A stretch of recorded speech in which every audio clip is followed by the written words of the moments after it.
Hello, everyone. Welcome to From Dust to Verdict.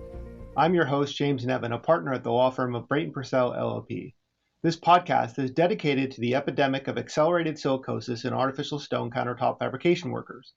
In each episode, we explore important topics and issues about this occupational health epidemic, as well as the associated lawsuits. So to understand the hidden dangers of artificial stone, we first have to understand what exactly is artificial stone.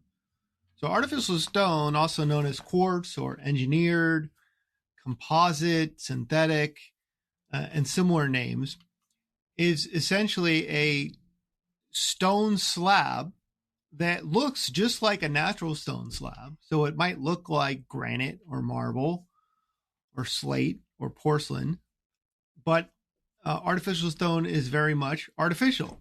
Artificial stone slab typically contains 90 to 95% silica, and it's crystalline silica. And unlike natural stone, this is a much higher silica content. So granite, for example, is typically 45% silica. Slate might be 30%. Porcelain, for example, is only 15% silica or less. Marble is often only 3% silica. Limestone, 2% silica. So most natural stone has significantly less silica than artificial stone. Additionally, the silica that is in natural stone is significantly larger, essentially huge, compared to the nano-sized silica that's in artificial stone. And the reason for that is the silica in artificial stone comes from quartz, which is a rock. It is mined out of the ground, but it's not added to the artificial stone in its natural mined state. Before it is added to artificial stone, it is intentionally crushed and pulverized. And so that the effect of that is the silica in artificial stone, in addition to being extremely high content of the stone, it's nano-sized, very, very, very small. Additionally, the other 5 to 10% of the constituents of artificial stone are essentially metals and other toxins that produce VOCs, or volatile organic compounds. So essentially, the entire ingredients in artificial stone are all toxic materials. The artificial stone is made into a slab. And so the end result of the artificial stone slab manufacturing process is a large rectangular stone slab that looks the same as a natural stone slab that is quarried and chiseled out of the ground. But with both natural stone and artificial stone, the process does not stop there. We don't just take a large rectangular artificial stone slab and put it on the top of our kitchen and bathroom countertops. So before the stone can be installed in a kitchen or bathroom, it has to be fabricated. And whether it's natural stone or artificial stone, it has this fabrication step. And so for many, many decades before artificial stone was even invented, natural stone slabs, after they were delivered from the quarries, would go to fabrication shops where they would be cut and polished and ground and drilled to the appropriate size and dimension of the eventual countertop that they're going to be installed on, and space for the sink, for example, holes for the plumbing, or nice smooth edges. So that fabrication process has existed for many decades, and it worked fine with natural stone. A typical natural stone fabrication worker might wear N95 dust mask, or they might wear no mask at all. They might use wet equipment, or they might use dry equipment. And the end result is most natural stone workers could fabricate using any of those methods or not throughout their whole career, and typically they would not develop any sort of disease.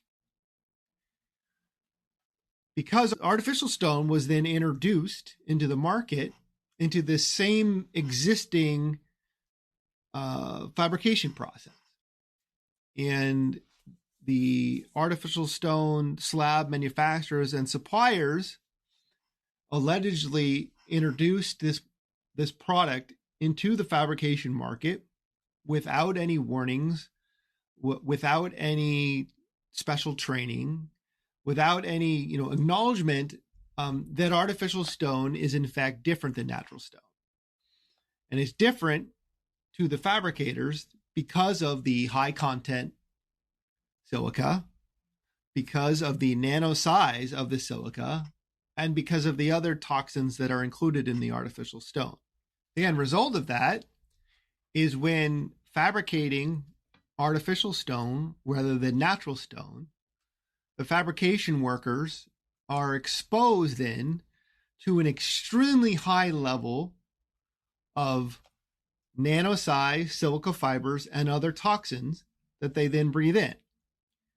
Now, studies from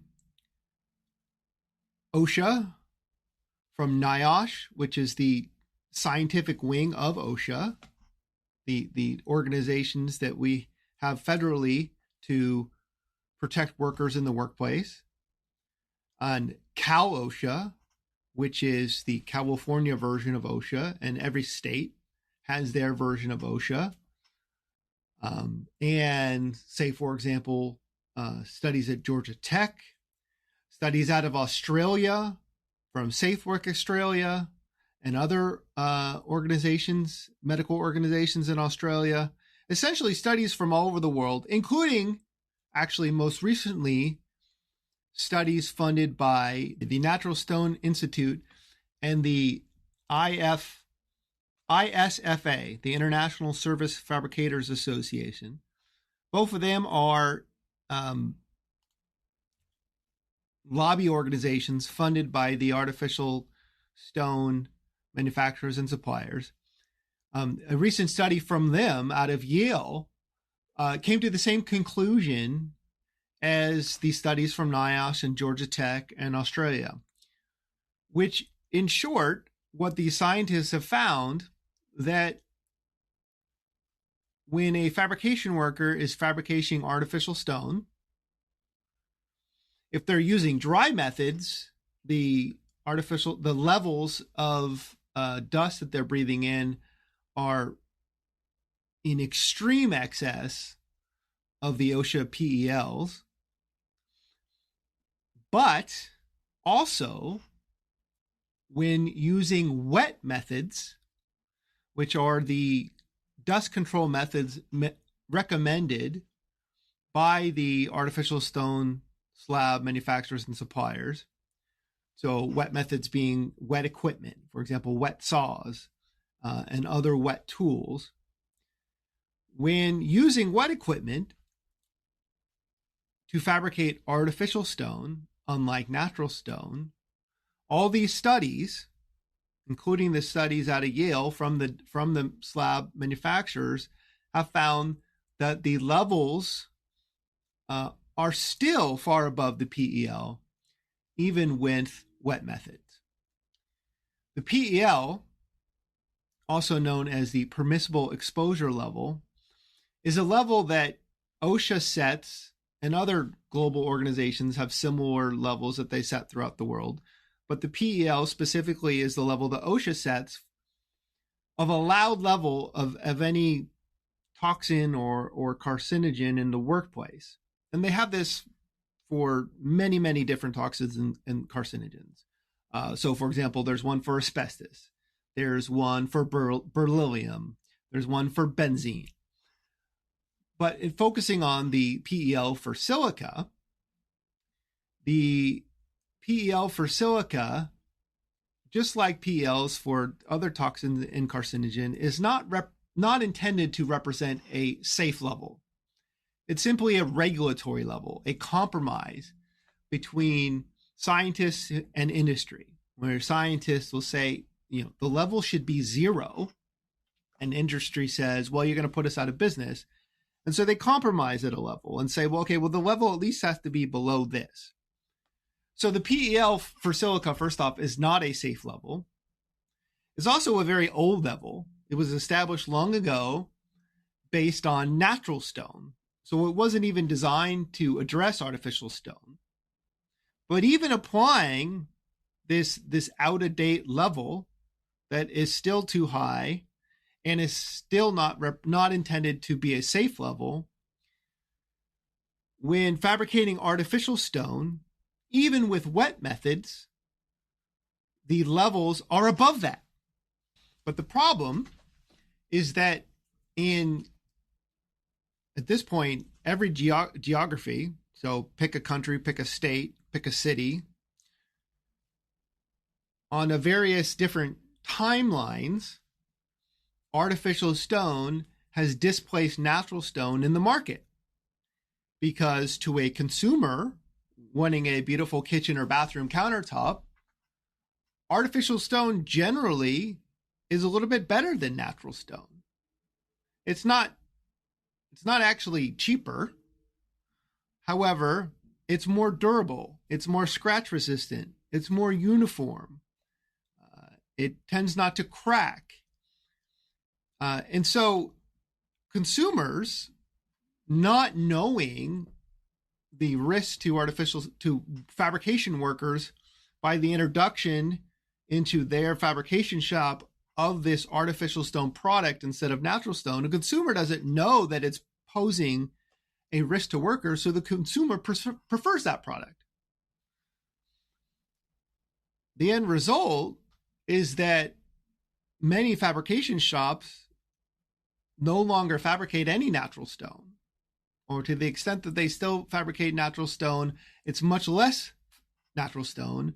And for the most part, they're fabricating this high silica, nano-sized silica, and other toxic compound product, artificial stone.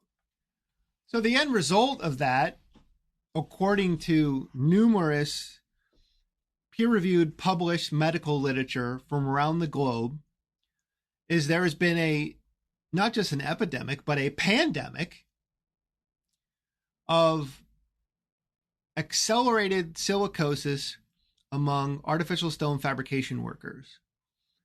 First in other countries such as Israel, Italy, Spain, China, Australia, but now also in the US. And so we've seen more recently, as artificial stone has become more popular in the United States, a new epidemic of artificial stone accelerated silicosis in fabrication workers in the US. And so, for example, in California, the CDPH, which is the California Department of Public Health, now maintains a engineered stone silicosis surveillance dashboard. That's at www.cdph.cal.gov. Under their programs section, you can get to their surveillance dashboard, or you could simply just Google CDPH silicosis dashboard, and you'll see this dashboard, and they update it weekly. And so currently, the California Department of Public Health, for example, has tracked, just in the last few years, 327 confirmed silicosis cases among artificial stone fabrication workers in California. Of those, 17 have died. They are very young workers. The median age is 46. You'll see that most of the workers are male. In California, 98% of the workers with silicosis have been Latino. 35 have received lung transplants. 26 are waiting for a lung transplant. And 6 have been found not eligible for a lung transplant. You'll see that these numbers dramatically increase as we release more episodes. Today in episode 3, we will discuss silicosis. What is it? How do we understand it? Silicosis is the oldest occupational disease in history. For example, the Egyptian pyramids were built by slaves who, because they had to chisel and quarry the rock for the pyramids, died of silicosis. If we fast forward in time to the 1930s in the United States, we have what's known as the Hawks Nest incident. In this incident, we had hundreds of mostly Black and migrant workers who died relatively quickly from accelerated silicosis while digging and blasting a tunnel. And then over the next 2 years, many more, thousands of them died as well. If we fast forward further in time to 1997, in the country of Israel, we have the first publication in a peer-reviewed journal regarding artificial stone silicosis. Dr. Mordecai Kramer published an article in Chest magazine, which is an internationally renowned and well-recognized journal. He published an article regarding artificial stone silicosis. And he reported on a cohort of artificial stone fabrication workers who were working with Caesar stone who had developed accelerated silicosis. If we fast forward again in time to the United States in 2024, we see a massive increase in the use of artificial stone in the United States. And what then followed that was a massive increase in accelerated silicosis among fabrication workers. So according to the California Department of Public Health, they've chronicled approximately 336 artificial stone fabrication workers who have developed accelerated silicosis as of July 2025.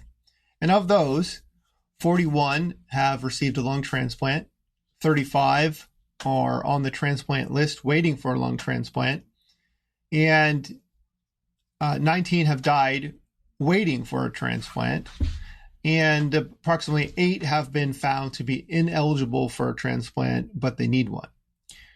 The average age of diagnosis is 46, though there's many patients who are significantly younger than that. So silicosis at its core is caused by respirable crystalline silica, or RCS for short.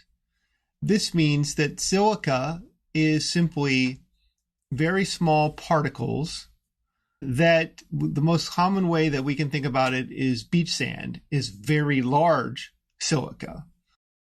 RCS is much smaller than beach sand. RCS, or respirable crystalline silica, is an ingredient in natural stone. It is also an ingredient in artificial stone with significant differences. And so the main differences between the silica that's in natural stone and artificial stone is threefold. One is extremely high content in artificial stone, up to 95% silica, versus varying ranges for natural stone, which can range as low as 1% silica. Secondly, the RCS that is in artificial stone is intentionally pulverized to nano size in the manufacturing process before it is put into artificial stone slab. And so the silica in the artificial stone is not only much higher content, it's much smaller. And then the third component of artificial stone silica is the other 5 to 10% of the ingredients in artificial stone are various other metals and toxins and volatile organic compounds that are used basically in the resins and in the coloring agents to make the artificial stone, mimic the look of natural stone. And so the artificial stone RCS that is released, in addition to being high content and nano size, is also coated with these other resins that are also toxic.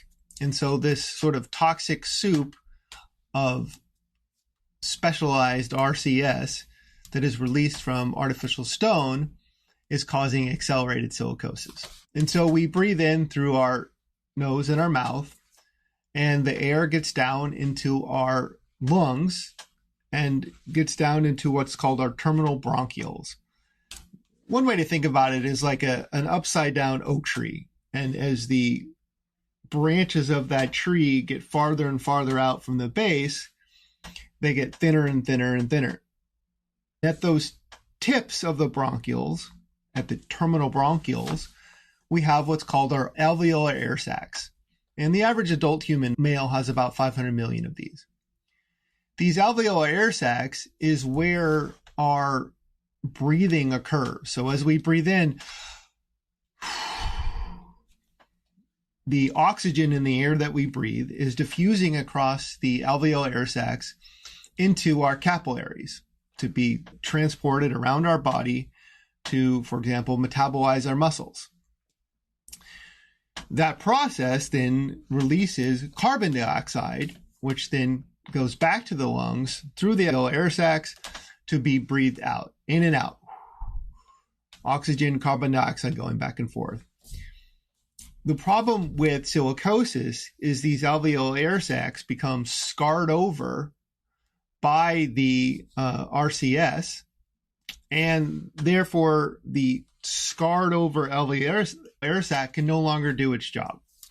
So traditionally, in a trade such as a miner or a sandblaster or a natural stone countertop fabrication worker, a worker might, after many decades of working, maybe with a mask, maybe without a mask, maybe working dry, maybe working wet, but after many, many decades, they might develop chronic silicosis.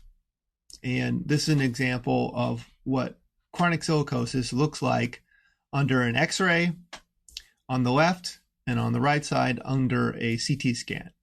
And it requires a specialized radiologist to review a specialty scan to determine if the worker has chronic silicosis. Now, in the United States, since legislation starting in the 1930s, and that was strengthened in the 1970s, United States, up until recently, chronic silicosis was relatively rare. But in the globe as a whole, there was still probably around 100,000 cases of chronic silicosis diagnosed every year. So very much not an eradicated disease, but very much reduced in the United States at least. That has all changed with artificial stone.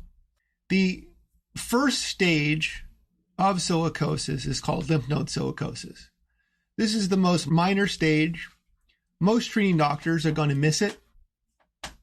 But if you have a specialist who reviews HRCT, they will find lymph node silicosis. And lymph node silicosis is a silicosis in the lymph nodes. And the lymph nodes are the sort of drainage nodes of our body that run throughout our body. And most common example would be if we have a really bad cold, the lymph nodes on the sides of our throat might swell up, or behind our ear. Well, we also have lymph nodes in our lungs. And silica, one of the first scarring diseases that it causes in the lungs is scarring of the lymph nodes, so lymph node silicosis. This disease doesn't cause any impairment. A worker's not going to know that they have it. But a specialty doctor looking at this knows that this is a marker of extreme exposure to RCS, most typically from artificial stone. And it's an indication that the worker has already been exposed to far too much silicosis, and that they need to be provided with either state-of-the-art safety equipment or be given the opportunity to change professions. Now, if exposure were to cease in lymph node silicosis, a large majority of those workers would not go on to develop the next level of silicosis. The next level of silicosis is simple silicosis. And simple silicosis, again, is diagnosed by a specialist looking at a high resolution CT. It can sometimes be diagnosed by regular CT or by chest x-ray, but those devices will typically miss it, and so an HRCT is recommended. Simple silicosis, again, in a traditional worker like a sandblaster or a natural stone fabrication worker, is something that's would typically not be developed until after many decades, and the disease may simply stay at that rate. Unfortunately, what we're finding with artificial stone fabrication workers is lymph node silicosis is quickly transitioning to simple silicosis, which is then quickly transitioning to a next level. So with simple silicosis, a worker may or may not experience symptoms. So they may experience shortness of breath, cough, fatigue. They may think that they have asthma or pneumonia or some other problem, or they may feel perfectly fine.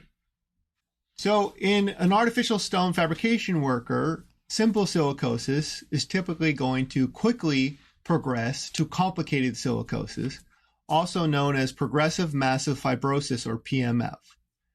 So similar to lymph node silicosis and simple silicosis, complicated silicosis or complex silicosis is best diagnosed via an HRCT scan or a biopsy. A treating doctor who has experience with silicosis may diagnose it with a chest x-ray or a CT scan, a regular CT scan, but quite often those scans may be found to be negative even in someone with complex silicosis. And so that's why an HRCT or high resolution CT reviewed by an expert B-reader radiologist is the best method for diagnosis, along with pathology or a biopsy. So a biopsy would be the treating doctor would typically go in via the throat, down into the lungs, and take a sample. And the pathologist would review it under a microscope and make a determination. Typically, a worker with complex silicosis may also have pneumonia, or a treating doctor may misdiagnose their complex silicosis as pneumonia. They may often have tuberculosis, or they may be misdiagnosed as tuberculosis when in fact it's complex silicosis. Any combination is quite normal of those diseases. And so the difficulty with complex silicosis, with progressive massive fibrosis, is the worker is suffocating. And so the only treatment is oxygen, and oxygen is not a cure. It's simply just a way to get more oxygen into those alveolar air sacs. So recall we talked about before that silicosis is a scarring disease where those alveolar air sacs get scarred over and no longer function. And so a worker with complex silicosis with progressive massive fibrosis, a large majority of their air sacs are scarred over and not working.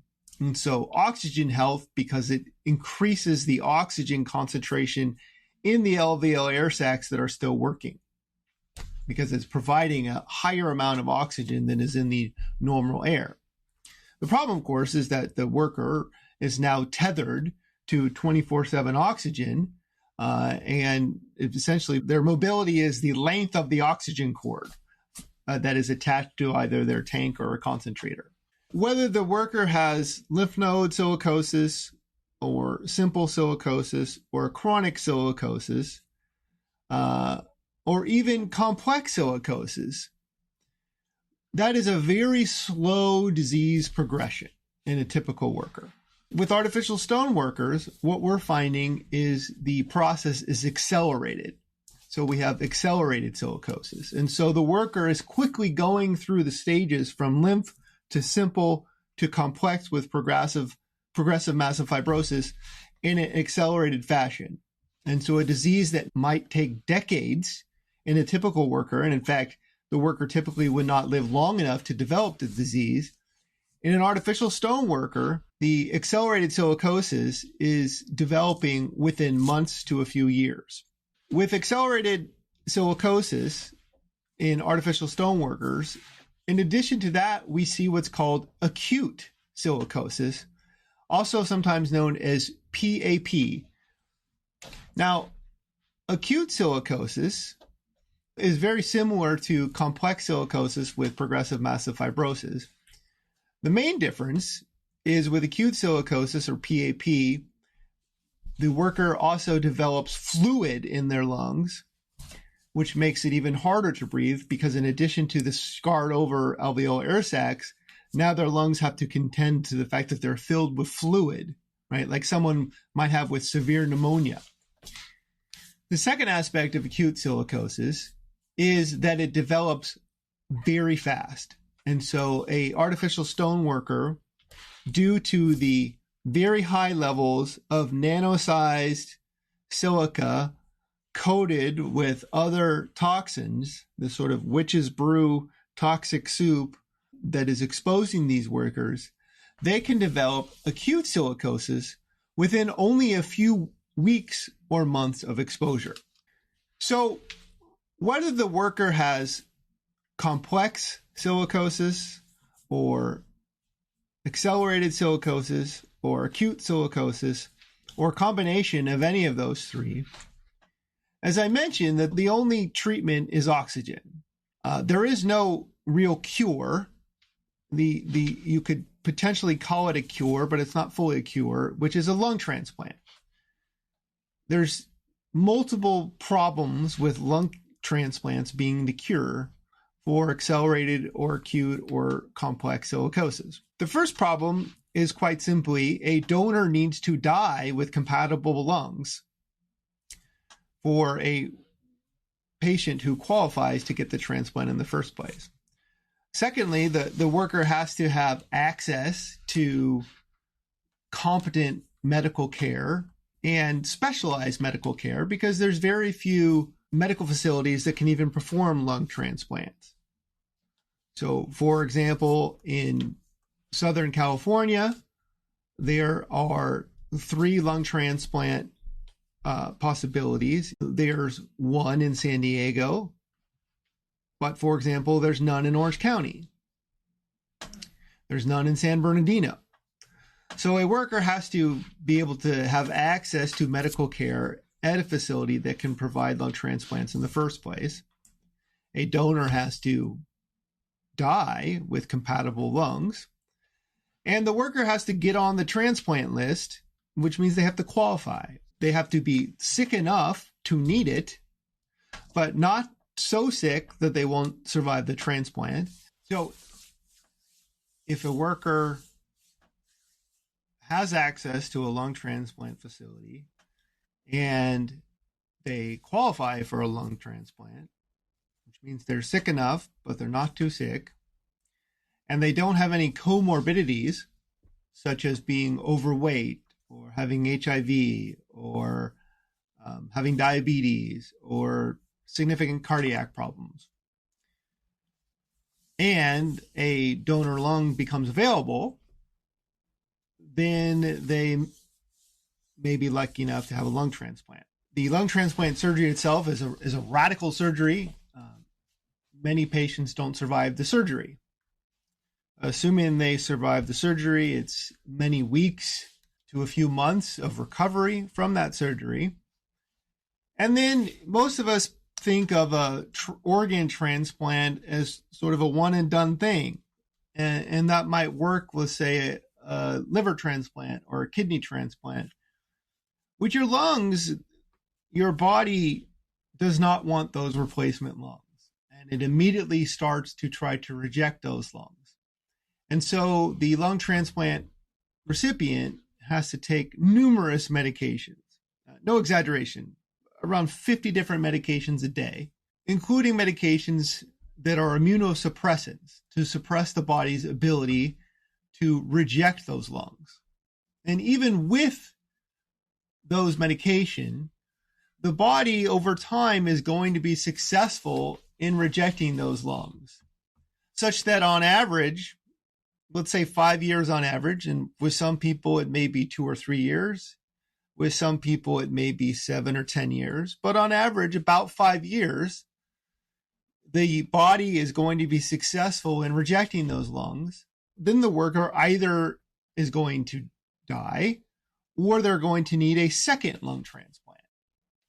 And so you can imagine if you're a worker and you're 30 years old and you are lucky enough to meet all the criteria to actually get a lung transplant and you survive the lung transplant, well, then you're going to need a second lung transplant at around 35 years old. 5 years after that, at 40, it's unheard of for someone to get a third lung transplant. So best case scenario, if you are a 30-year-old worker who needs a lung transplant, your best case scenario is that you're going to live to around 40 years old. So that is why I say that lung transplant is not really a cure. It's a life extender, and it's a very difficult life that the worker patient has.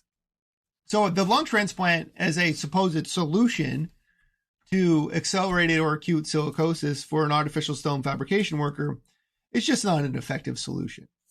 So next, in understanding what exactly is silicosis, particularly in artificial stone fabrication workers, is we need to understand the incidence of disease. In other words, how many stone fabrication workers are getting or will get accelerated silicosis.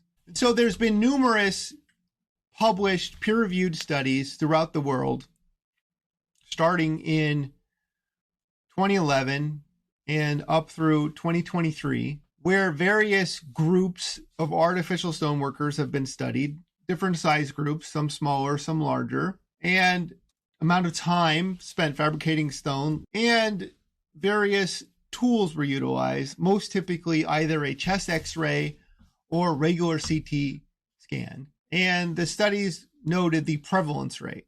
So among those studies, the lowest prevalence rate is just over 11%. Now, 11% to a layperson may seem low. It's actually quite high. An example would be if we look at only 1 in 10 heavy 2-pack-a-day smokers is going to get lung cancer, or 10%. Yet we still look at that from an epidemiological point of view as an epidemic. As another example, the traditional asbestos insulators, that group of workers, approximately 10% of them got mesothelioma. Again, that was considered epidemic levels. So again, if we look here at the prevalence studies for artificial stone fabrication workers developing silicosis, the lowest finding is 11%. And the finding ranges up to 54%, meaning if you look at a particular fabrication shop, over half those workers are going to get silicosis. Our own data indicates that the prevalence of artificial stone silicosis in fabrication workers is actually even higher than that. We're finding up to 80% of a fabrication shop workers have some level of silicosis. And so if we look at our own data showing that the rate of artificial stone accelerated silicosis in fabrication workers is as much as 80%, and we extrapolate that out across the country and think about how many fabrication shops there are in the U.S. and how many fabrication workers there are in the U.S., we can expect a significant amount of workers who have no idea that they are working with this product that is going to cause fatal disease are going to develop silicosis over the next several years. In addition to silicosis, including the various types of silicosis that artificial stone causes, artificial stone fabrication workers are also at an increased risk for several other diseases. And the first one is lung cancer. And quite simply, silica and the other components of artificial stone, in addition to being toxins that cause scarring, there are also carcinogens that cause cancer. Other diseases caused by artificial stone includes chronic obstructive pulmonary disease. That's a difficult one because if anyone was a smoker, well, COPD is very commonly caused by cigarettes as well. Other diseases caused by artificial stone include chronic kidney disease, or CKD, and various autoimmune diseases, the most common of which is rheumatoid arthritis, or RA. Exposure to artificial stone also causes sarcoidosis. Now, sarcoidosis is a disease that is different from silicosis, but very similar. And so often a worker could be misdiagnosed with sarcoidosis, and actually what they have is silicosis. Or the worker could be diagnosed with sarcoidosis, and they also have silicosis.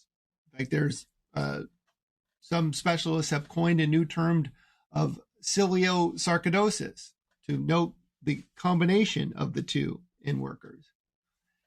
And additionally, workers with silicosis are at an increased risk for tuberculosis or TB.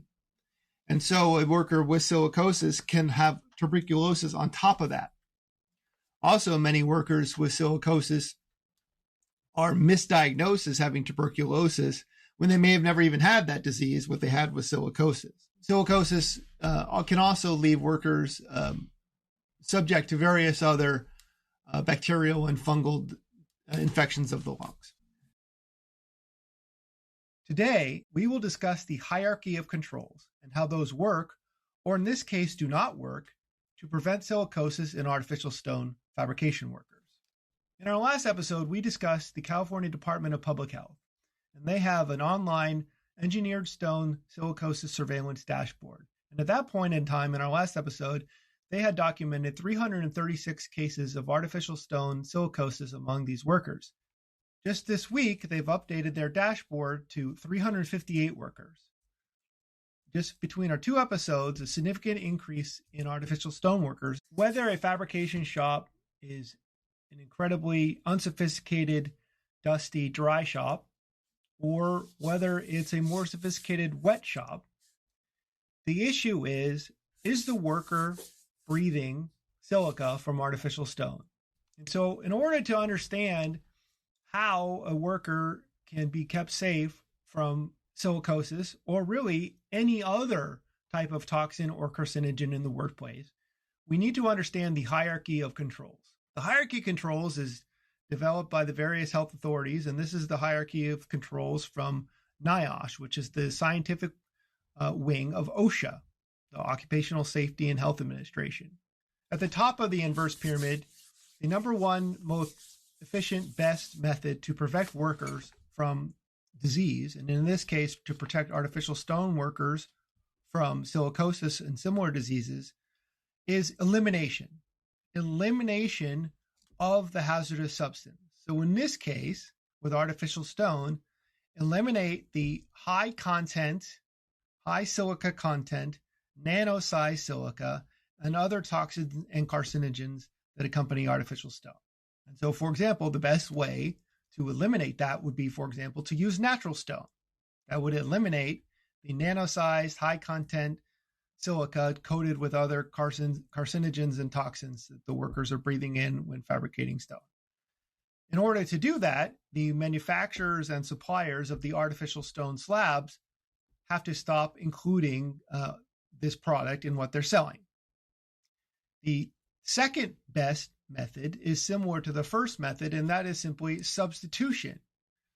So rather than manufacture and distribute artificial stone with high content silica that's coated with other toxins and carcinogens, include something else in the product. So for example, several manufacturers and distributors have developed so-called low silica artificial stone, and some have developed so-called no silica artificial stone. And if those products turn out to be safer after they're studied by science, and so it's too soon to know if they truly will be safer, but if they turn out to be safer, then those would be effective methods of elimination and substitution to protect fabrication workers in the workplace. The third level of protection in the hierarchy of controls is called engineering controls, and that's followed by administrative controls. These are methods that can be done in the workplace by the fabrication shop, employer, or hirer. The best example of engineering and administrative controls would simply be no dry cutting. If you can't eliminate or substitute the hazard, so if you're still using high content silica, artificial stone, the most important engineering and administrative control method is to not do dry cutting.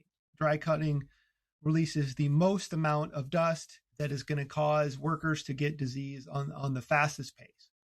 The next important method is to use wet equipment, wet sawing, wet polishing, and other wet equipment. The next method is to use local exhaust ventilation. So this is simply whatever method is being used to actually do the activity. So in this case, sawing, and in this case, wet sawing, to also add local exhaust ventilation to try to remove any of the dust that is released. Because the problem with using wet equipment, according to numerous published peer-reviewed studies from NIOSH and others, is that even when using wet equipment, the level of artificial stone silica released is still far too high, still far above the permissible exposure levels. The permissible exposure levels are not intended to be safe levels, but rather are intended to be regulatory levels, where if the workplace is above that level, well, then OSHA can issue a citation. But OSHA and NIOSH still expect to find high levels of disease such as silicosis and cancer in workers who are even operating at levels that are below the PEL. So if we go back to the hierarchy of controls, the final step and the least effective method is PPE, personal protective equipment. And in this case, when we're talking about PPE, we mean various types of respiratory devices. So the first most important thing when it comes to PPE is to wear it. So even if the worker is outside, to wear no mask at all is the absolute least safe method. Even if the worker is inside, and even if the worker is using wet equipment, a mask is still very much necessary. So a worker using wet equipment inside with no mask at all is still very much unsafe. Now, when it comes to what type of mask to wear, this is important as well. So a typical N95 mask, like we all became familiar with during COVID, is not effective at preventing silicosis. The silica particles that are released into the air are going to go right through an N95 mask. It's not going to be protective at all. The next level of mask protection would be a cartridge respirator. Now, a cartridge respirator is still problematic as well, and for several different reasons. First off, the worker has to undergo a health screening, which includes a pulmonary function test and other screening to make sure that they are essentially healthy enough to wear a mask. The next step is it has to be fit tested. So the mask has to fit their face. Some people have larger faces, some people have smaller faces. If you have a mask that doesn't fit your face, it's not going to be effective. The next issue is the worker cannot have any sort of beard or even stubble because the hair on the face would prevent a tight seal, and thus the silica particles can get right through the cartridge respirator. So in my case, for example, a cartridge respirator would not help me at all because of my beard. Next, the filter has to be a P100 filter, which is designed to be used with artificial stone. So, for example, you could have a mask, it could be fit tested, you could be clean shaven, but if you have a wrong filter, it's not going to be effective at preventing the silica particles from artificial stone from getting in. Now, this mask is actually pretty effective for natural stone. But again, remember the natural stone has silica particles that are, one, much less in content, there's much less of them, and two, they're much larger in size. And so a typical mask with a typical filter is going to stop mustarded silica from natural stone. Finally, assuming you have the mask and it's fit tested and you're passed the health test to wear it and you don't have a beard and you have the right filter, you still have to change the filter often enough. These filters, particularly in dustier environments, become clogged very fast, and then the filter is no longer effective. The mask is no longer effective. So the next level of respiratory protection, or PPE, is called a powered air purifying respirator. This is essentially a full helmet that goes completely, over the entire head, that is attached to a filtered mechanism so that the air that is breathing in is completely filtered. And again, that filter has to be the correct filter designed for artificial stone and has to be frequently changed because it gets overloaded. If it's the wrong type of filter or it's not frequently changed, then even the powered air purifying respirator is ineffective. The problem with every type of PPE, even the powered air purifying respirator, is when it comes to artificial stone, it's still not completely effective at protecting the worker from the silicosis particles, such that the best method would be a complete like NASA style moon suit, where the worker is completely protected from head to toe from the artificial stone particles, and they're connected to an actual oxygen line so that the air that they're breathing is perfect.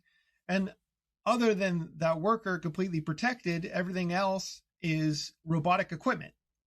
So effectively, the only way to completely protect workers from artificial stone when fabricating it has been demonstrated by numerous published peer-reviewed studies from NIOSH, from OSHA, from SafeWork Australia, from Georgia Tech, from many others, is essentially to not have humans involved with fabrication of artificial stone. And that's why, if we go back to the hierarchy of controls, and we start at the bottom of the controls this time, we see that PPE, or personal protective equipment, respiratory protection, whether it's a N95 or a cartridge respirator or a powered air purifying respirator, are the least effective mechanisms. If we continue to go up the pyramid, administrative controls and engineering controls, such as using wet equipment, using exhaust ventilation, and using other engineering methods that can be quite expensive, are still not completely effective. That the most effective method to protect fabrication workers from silicosis and other diseases would be substitution and elimination of the high content nano-sized artificial stone, silica, and the other toxins and carcinogens that are in that product. And that is something that only the manufacturers and suppliers of the artificial stone can do. The manufacturer and supplier artificial stone slab defendants claim it's the process, not their product. But the reality is that stone fabrication to make countertops is not new. It's been around for many, many, many decades. What's new is the artificial stone product that was introduced into the existing fabrication market or industry or process. And the artificial stone is so significantly different than natural stone in that it has high content silica, nano-sized silica, and a whole bunch of other toxins and carcinogens mixed in with that nano-sized high content silica, that the traditional hierarchy of controls, starting at the bottom with PPE or personal protection, doesn't work. And the next level of controls with administrative and engineering controls, such as wet equipment and exhaust ventilation, don't work. That leaves us pointing the finger back at the artificial stone manufacturers and suppliers, saying you need to substitute or eliminate the high content nano-sized silica and other carcinogens and toxins from your product. And you know how to do this because you already make and sell low silica artificial stone and no silica artificial stone and natural stone. And so when we look at the traditional NIOSH OSHA hierarchy controls, it's you, the manufacturers and suppliers of artificial stone, that can keep workers safe, and you're choosing not to. Next, we will discuss exactly why artificial stone is so much more hazardous to fabrication workers than natural stone. Today, we're going to take a deep dive into the scientific reasons of why the hierarchy of controls work reasonably well for natural stone, but aren't effective at preventing accelerated silicosis and other disease when it comes to artificial stone. And so when it comes down to it, to a consumer or anyone else who's not an artificial stone fabrication worker, not in the industry, stone slabs look the same to us, right? We see them on a finished countertop. The stone slab looks the same regardless of what it's made from. In fact, not all stone slabs are created equal. And this is because when it comes down to it, the silica that is in these slabs is in fact not all the same. So we know this from a large body of global published peer-reviewed literature. Most importantly are several studies from Dr. Ramkissoon in Australia and Dr. Cui from NIOSH. So most significantly, Dr. Ramkissoon in Australia has published numerous articles. The most significant ones are an article for each of the last 4 years, an article from 2002, from 2023, from 2024, and 2025. Each focused on the characteristics of artificial stone and the dust that it produces in comparison to natural stone. Now, referring to Dr. Cui at NIOSH, he has done similar studies, not just looking at the constituents of the artificial stone, but also how the various engineering control methods work with different types of artificial stone and natural stone in terms of keeping or trying to keep the levels of dust below the PEL or permissible exposure level. And so Dr. Cui has done a whole series of studies over many years, and here are some of them. So first of all, as we can see here from Dr. Cui, he's looking at various engineering and administrative controls, most importantly focused on water. So the first column is water spray alone, and you notice that his levels are at 300. Keep in mind that the PEL is 50 and the action level is 25. So showing that water spray alone is not an effective method of keeping the dust from artificial stone below the PEL. His next column is water spray plus sheet wetting, and he gets it down to 123, still far above the PEL. And finally, water spray plus improved ventilation and housekeeping at 71, notably still above the 50 PEL and 25 action. Now here we see further efforts to apply engineering controls and comparing ventilation with no ventilation and with improved ventilation. And notably, with the best scenario, able to get the levels reduced significantly lower, still above the PEL. Notably, they found that the most effective method, still not perfect, but the most effective method at keeping the levels relatively reduced were this method where they essentially flooded the slab with water. This method doesn't actually exist. It's not any mechanism that's sold even today, and is quite difficult to do if you think from a practical level because it requires an intensive amount of water constantly flooding the slabs. So to understand the results of Dr. Ramkissoon and Dr. Cui, we need to actually look at the underlying components of artificial stone versus natural stone, and artificial stone high content silica versus low content silica artificial stone. So the first thing to understand is that natural stone does contain silica, and at varying levels depending on the type of natural stone.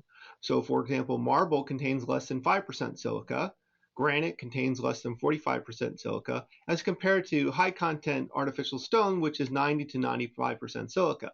However, there are certain natural stones that do contain high content silica. For example, quartzite is a natural stone that contains around 90% silica. So the high content silica is not the only issue. So while it's not the only issue, it is an important issue. And so, for example, if we look at Dr. Qui's findings, in this slide, he's comparing high silica content artificial stone to mid content artificial stone, to granite, which is a natural stone, and to recycled glass, or so-called no silica artificial stone. And so he's finding a significantly higher amount of respirable crystalline silica in the dust from the high silica artificial stone compared to the mid-level content silica artificial stone, which is roughly the same as the granite, and then all of those are significantly more than the recycled glass, supposed no silica content artificial stone.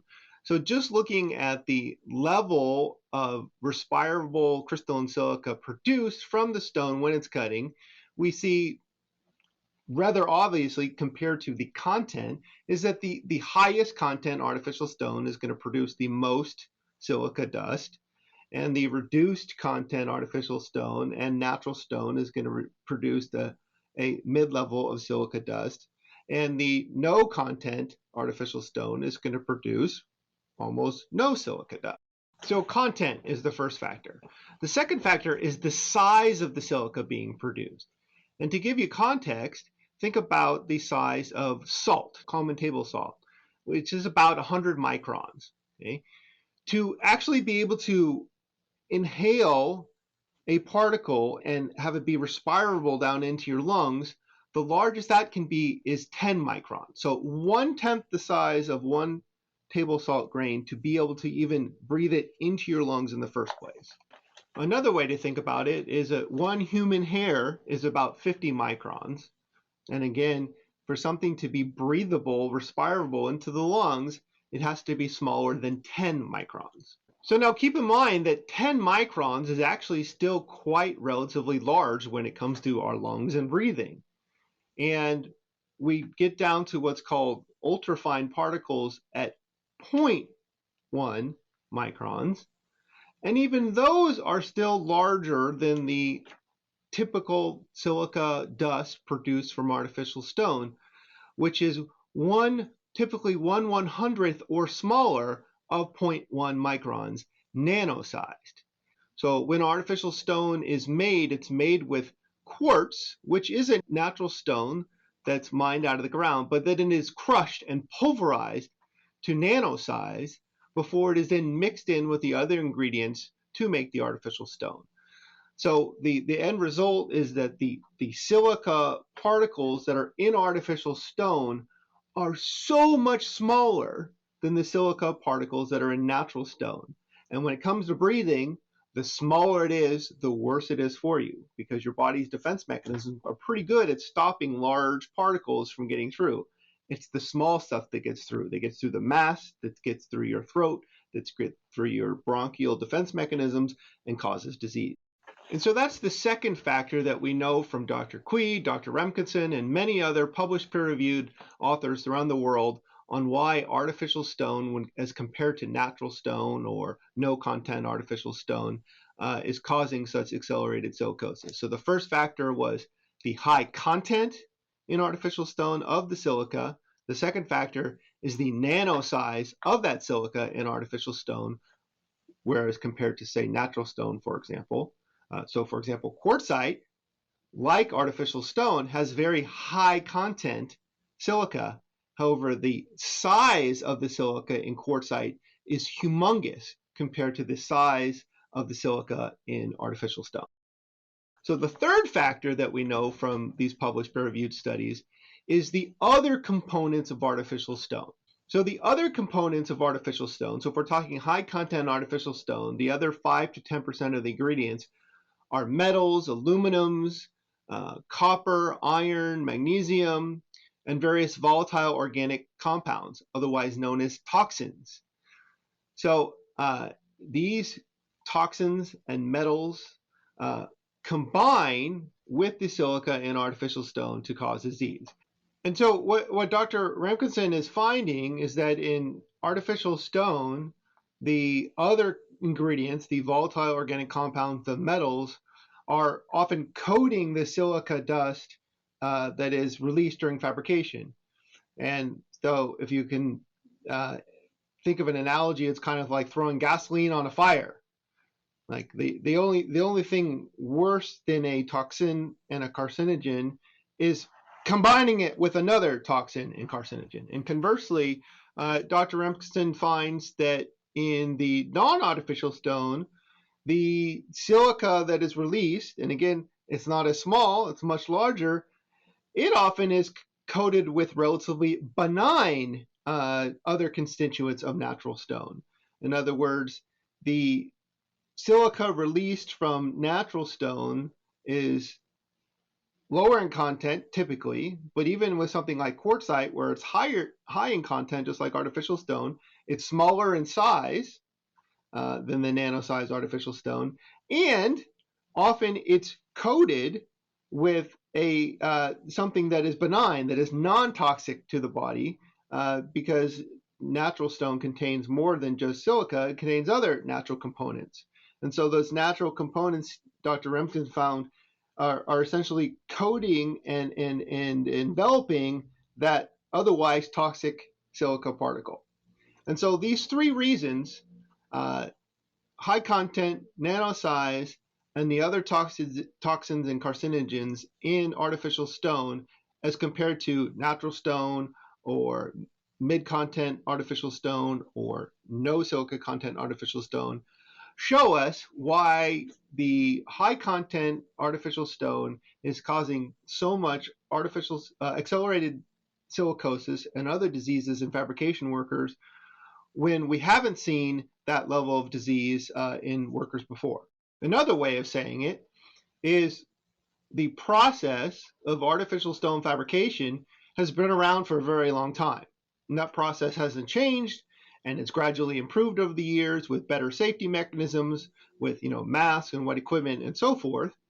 And people like Dr. Cui at NIOSH and many others around the world have published peer-reviewed studies showing that those mechanisms work and have worked and worked for decades reasonably well in keeping artificial stone, or in keeping fabrication workers safe, relatively safe from disease. That we did not see very much silicosis in fabrication workers until something changed. What changed? The artificial stone slab manufacturers introduced this artificial stone product into the existing market.